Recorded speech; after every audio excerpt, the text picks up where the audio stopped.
Pour Doudou Iboula, secrétaire général du PTL, ce n'est pas un problème de changement d'individu à la tête du pays comme le veut Lamouka. Il faut plutôt changer de paradigme pour faire évoluer les choses. Pour lui, la CENI ne sera jamais dépolitisée. Est-ce que nous avons nécessairement besoin d'élections pour que le pays puisse se développer? Je dis non. Est-ce qu'il s'agit de changer d'homme à la tête de la République ou de changer plutôt de paradigme et de mode de gestion? C'est cela le problème.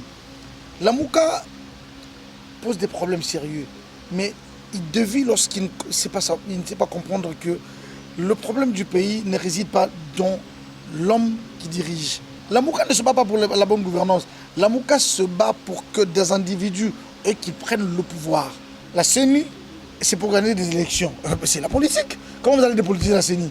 Vous allez faire quoi?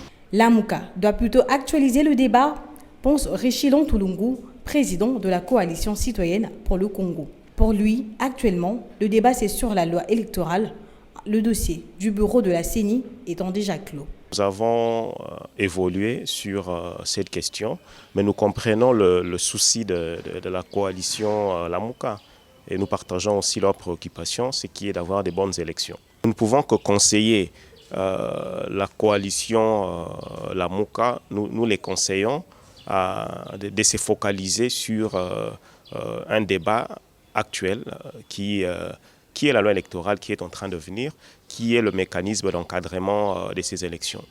Et en tant que bloc politique aussi, ils ne doivent pas être, ils doivent agir anticipativement, parce que nous voyons que les partis politiques attendent souvent à la veille des élections pour recruter des témoins électoraux, alors que lorsqu'on fait des choses à la veille, souvent on tombe sur des témoins qui ne sont pas des témoins fiables. Au cours d'une interview accordée à un média local, Prince Epengue, cadre de l'ECD, a réitéré le vœu de sa famille politique, celui d'obtenir une CENI dépolitisée en vue d'organiser des élections crédibles en 2023.